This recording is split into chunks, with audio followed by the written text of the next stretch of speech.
The phone rang on an ordinary morning, and by the time the call ended, nothing in this house was the same. A single mistake, a buried secret, and a truth someone died trying to uncover.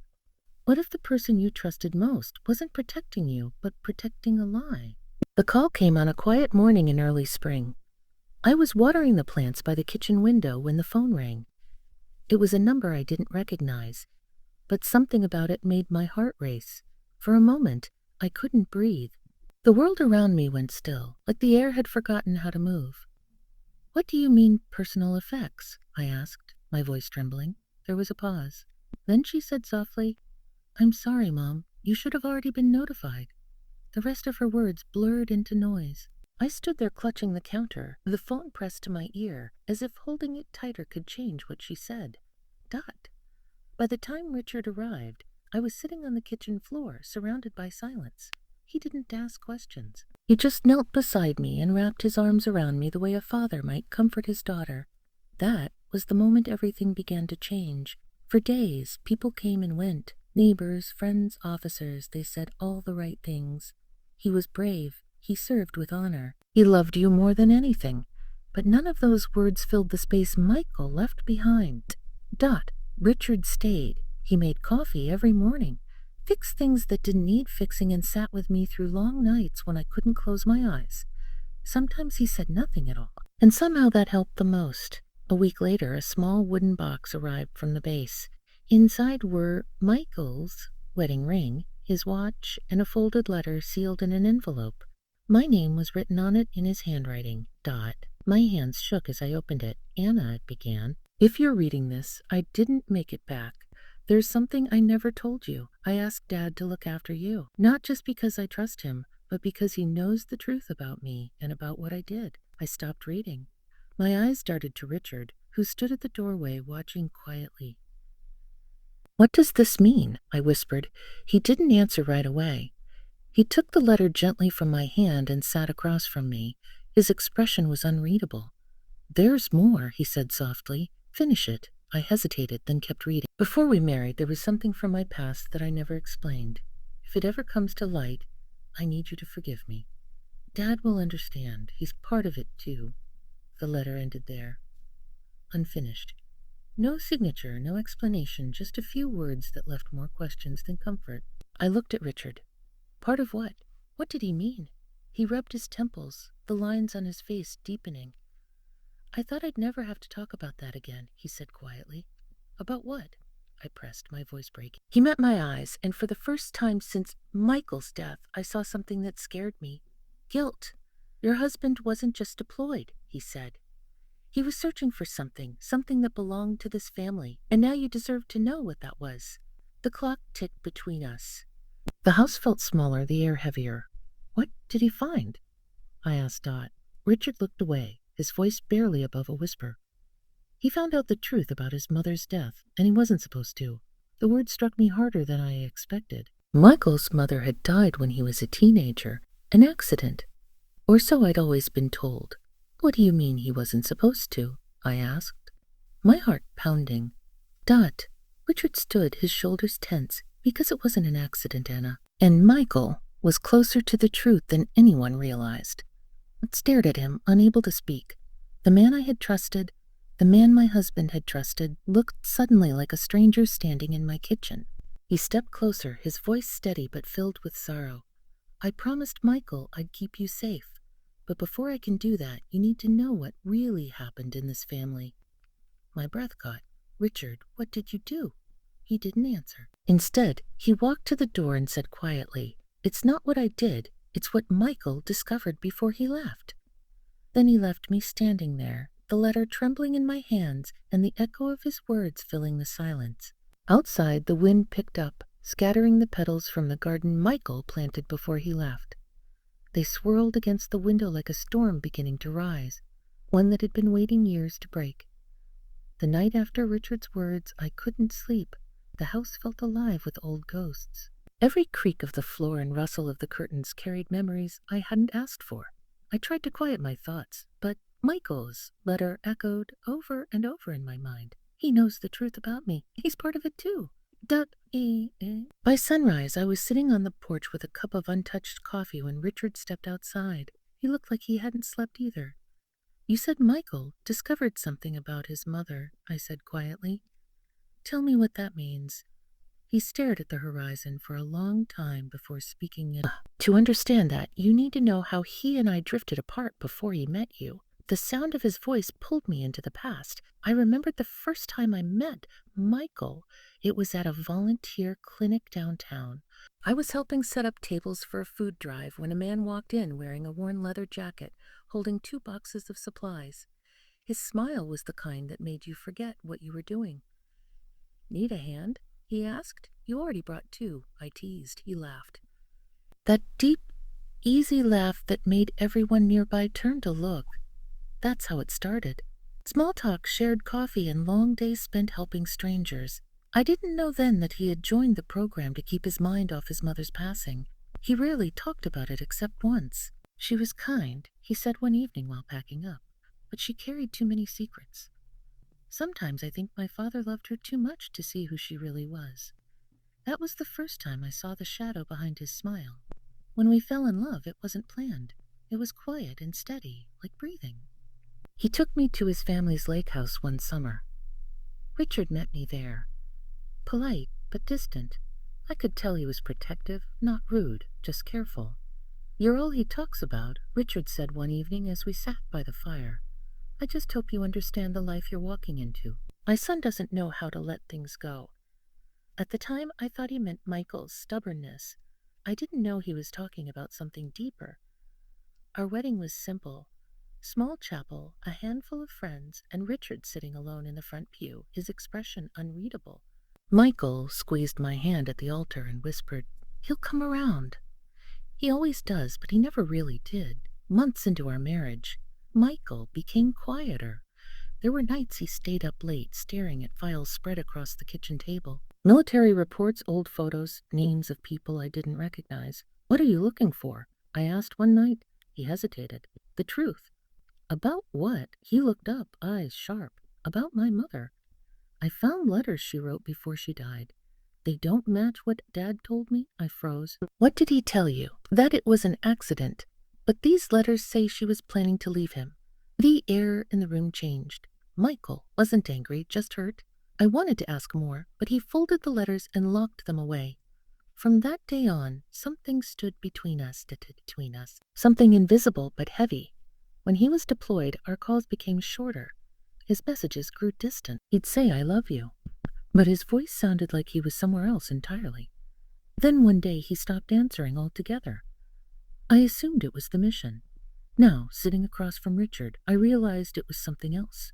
"He was searching for proof," Richard said quietly. "He thought I had something to do with his mother's death." I felt a chill run through me. Did you? Did you? Did you? "No," Richard said firmly. "But I did hide the truth. She wasn't planning to leave me. She was protecting someone she shouldn't have." He walked back into the house and returned with an old photo album. He opened it to a page near the back. There was a picture of a young woman, Michael's mother, holding a baby. Her smile was soft, her eyes bright. But it wasn't Michael in her arms. The baby's hair was lighter. The feature's different. "Who is that?" I asked Dot. Richard looked at the picture for a long moment. "That's the secret Michael discovered before he left. That child isn't him." My stomach dropped. "What do you mean?" He exhaled slowly. "Michael found records that said he was adopted. That his mother had another child before him. A child she never told me about. She kept it hidden all her life." I tried to make sense of it. "So Michael thought that baby might still be alive." "Yes," Richard said, and he went looking for the truth. I stared at the photo. The colors faded, but the mystery clear. For years, I had loved a man who carried a secret he didn't even understand. A secret that began before he was born. Dot, as I turned the page, something slipped from the album. An old folded note, yellowed with time. I picked it up carefully. On the front, written in familiar handwriting, were the words for Anna. "When the time comes." I looked at Richard. His face went pale. "That wasn't there before," he said softly. The morning light spilled across the table, touching the edge of the note like it had been waiting for years to be opened. And in that instant, I knew Michael's story wasn't over. It was just beginning again through me. The letter sat on the kitchen table for hours before I had the courage to open it. The morning sun had climbed high, pouring light through the window, but it did nothing to ease the weight in my chest. Richard hadn't spoken since he found it in the album. He stood by the sink, hands gripping the counter, his eyes distant. I broke the seal and unfolded the paper slowly. The handwriting was Michael's, a little uneven, written in blue ink. If you found this, it means the truth reached you in ways I never wanted. The child in that photo isn't me, but she's closer to you than you think. She's the key. The note ended there. No date, no place, just a few cryptic words that shifted everything I thought I knew. I looked up. He said she's closer to me than I think. What does that mean? Richard shook his head slowly. I don't know. He never told me about this letter. I swear. I studied him carefully. His voice trembled, and for the first time I saw fear. Not of the truth itself, but of what it might take from him. Closer to me, I repeated under my breath, and then it hit me. Years ago, before Michael and I married, I'd been working at a small local hospital. There was a young nurse there named Emily, who looked strikingly like Michael's mother in old photos. She had the same hazel eyes, the same quiet smile. We lost touch when she moved to another city. Could that be who he meant? I think I know who she might be, I whispered. Richard turned sharply. Who? A woman Michael met once through me? Emily. She worked at the clinic where we volunteered. He said she reminded him of his mother. Richard's eyes darkened. And where is she now? I shook my head. I don't know. I haven't seen her in years. Without another word, he walked out of the room. A few minutes later, I heard the car engine start. He was gone before I could stop him. That night, I sat by the window, replaying every memory of Michael I could hold on to. His laugh, his touch, the way he looked at me when he thought I wasn't watching. I didn't realize I had drifted into sleep until headlights swept across the living room wall. Dot. The door opened. Richard walked in, his face pale, his expression unreadable. I found her, he said quietly. Dot. My heart jumped. Emily, he nodded. She's living 2 towns over. She works at a small care home. But Anna, she already knows who you are. I stared at him, stunned. What do you mean? She told me Michael visited her before he left for deployment, Richard said. He asked her for a DNA test. She said yes. I felt the world tilt slightly. So she knew she was related to him. She didn't at first, he said. But when the results came back, she realized what Michael had suspected all along. She's his sister. The words hung in the air, quiet but heavy. So that's what he meant, I said softly. That's what he was searching for. Richard nodded. He wanted to tell you, but he didn't want to drag you into something painful. I sank into the nearest chair. And now she knows about me. Yes, Richard said, and she asked to see you. The next morning I drove with him to the care home. The building stood at the edge of town, surrounded by tall pines that swayed gently in the breeze. When I walked in, a woman turned from the reception desk, and for a moment it felt like I was looking at Michael's mother all over again. Anna, she said softly. I'm Emily. Her voice was kind, calm. I felt my throat tighten as I nodded. Michael wrote about you. Tears filled her eyes. He told me you were the only person he ever truly trusted. We sat down in a small garden behind the building. The air was cool, and the scent of rain lingered. Emily handed me a small brown envelope. He gave me this the day before he left. He said, if anything happened, I should give it to you. My hands shook as I took it. Inside was a single photo. Standing beside Emily, smiling, on the back, written in his handwriting, were the words, Now she's safe. I looked up, confused. What does this mean? Emily swallowed hard. He told me someone was after the truth about our family. He said if he couldn't stop them, you and his father would have to. Before I could speak, Richard stepped forward. Did he say who? Emily hesitated. He only said it was someone inside the family. Didn't want the past uncovered. The garden went quiet. A single gust of wind rustled through the trees, and the 3 of us sat frozen in that uneasy silence. I turned to Richard. His face had gone white. His hand trembled as he reached for the letter, but he stopped halfway, staring into the distance like he just remembered something too painful to speak. Richard, I asked softly. He looked at me then, his eyes filled with something between fear and sorrow. I think I know who he meant, he whispered. But if I'm right, it changes everything we thought we knew about Michael's mother. My heart pounded. Who? He took a long breath. It wasn't me he blamed. It was my brother. The air went still. The sound of birds faded. And in that quiet, I felt the story we thought had ended years ago beginning to unfold all over again. Richard didn't speak for a long time after his confession. The garden around us felt frozen in place, like even the air was listening. Emily sat still beside me, her hands clasped tightly in her lap. I could hear her breathing slow, careful, afraid. Finally, I found my voice. Your brother? You mean Michael's uncle? Richard nodded. His name is Thomas. We grew up here. He and Michael's mother were close once. Too close, maybe. That's where everything began. The ground seemed to shift beneath me. I looked at Emily, but she already knew. Her eyes told me she'd heard this before. Maybe from Michael himself. Richard lowered his gaze. Years ago, before Michael was born, Thomas worked on the docks. He had trouble keeping steady work. Your mother-in-law helped him, gave him money, kept his secrets. I didn't think much of it until she started lying about where she went.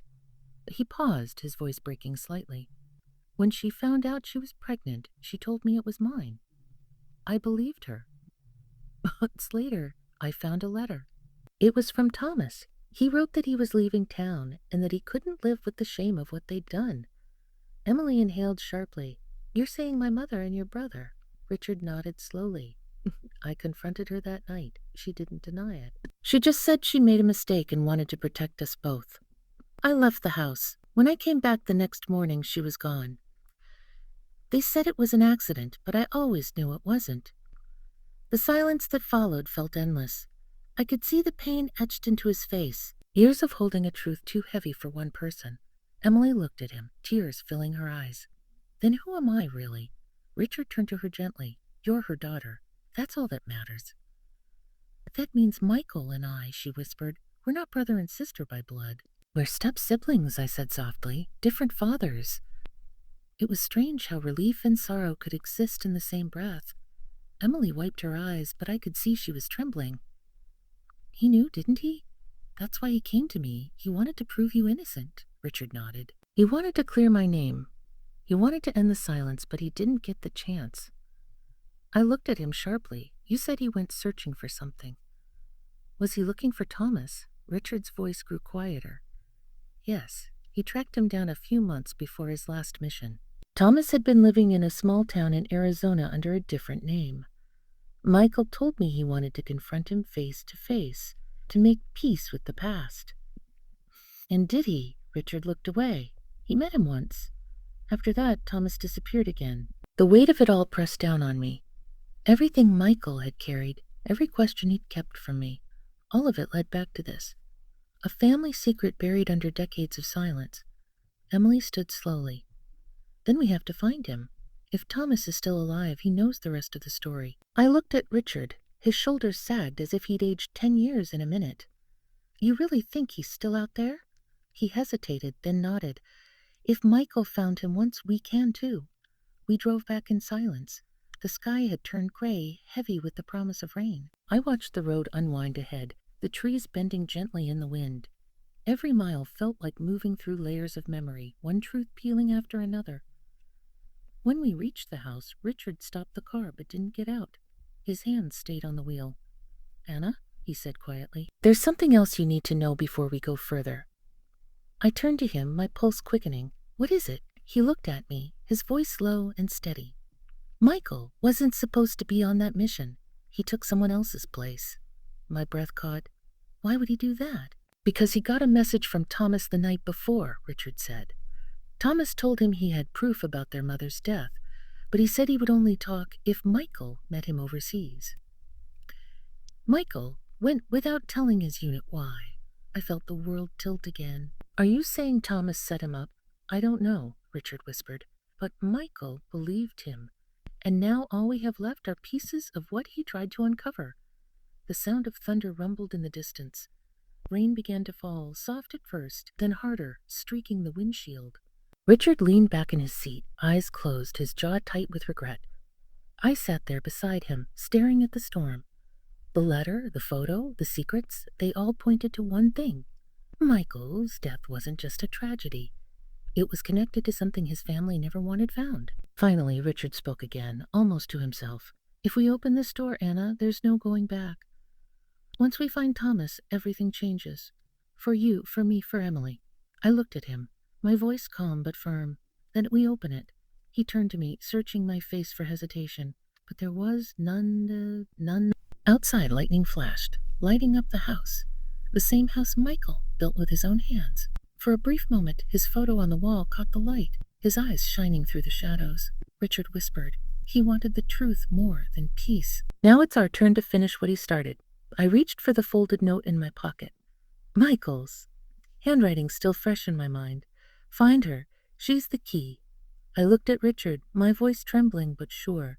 Then tomorrow we find him. And as the storm raged outside, I realized the real truth wasn't just about what Michael uncovered.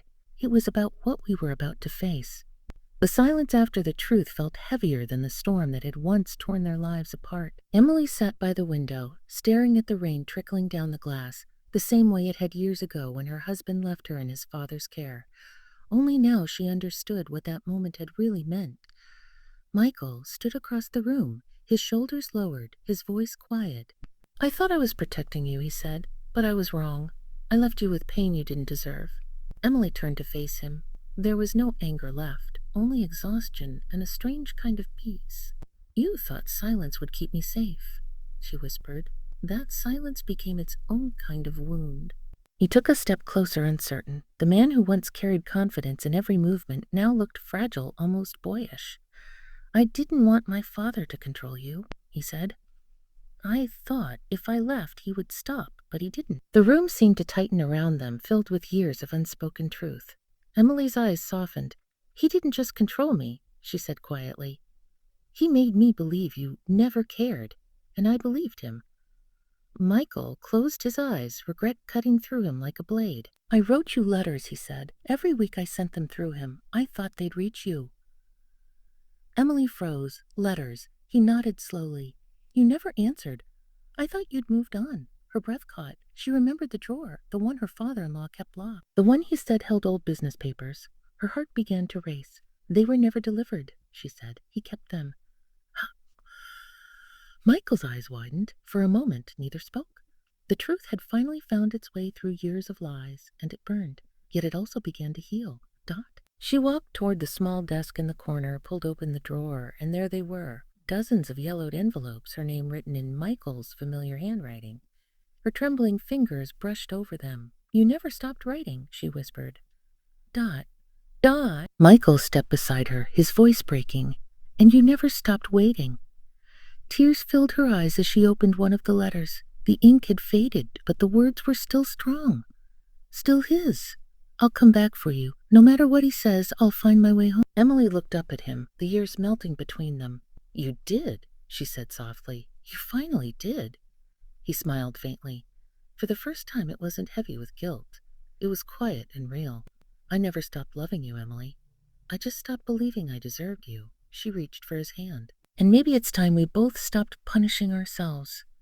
Outside, the rain eased, sunlight breaking through the clouds. The house that had once felt like a prison began to breathe again. They stood in the golden light, the air heavy with forgiveness. Later that evening, Emily placed the letters in a wooden box and tied it with a faded blue ribbon. She set it on the windowsill where the light could touch it every morning. For the years we lost, she said, Dot. Oh, placed his hand over hers, and for the years we still have. They sat together as the sky turned to dusk, their silence no longer painful but full of understanding. Weeks passed. The house became warmer, filled with laughter that had once been forgotten. Yet one evening, while cleaning the study, Emily found something hidden beneath the floorboard. One last unopened letter, different from the rest. Dot. It wasn't from Michael, it was from his father. With a shaking hand, she opened it. Inside were just a few lines. If you're reading this, it means I failed to control what love can survive. He is my son, but he was always your match. I tried to end it. I see now I only delayed what was meant to be. Full. Emily set the letter down, her heart quiet but full. The truth had finally come full circle. That night, as Michael sat beside her by the fire, she leaned her head on his shoulder. He tried to break us, she said softly. But maybe all he did was make our love stronger. Michael nodded, wrapping his arm around her. We were meant to find our way back. Outside, the rain began again, gentle, forgiving. Emily closed her eyes, whispering to herself, some promises survived the storm, and this time it felt like the ending they both deserved. Love, buried in silence, had found its voice again, not through the words they lost, but through the peace they finally kept.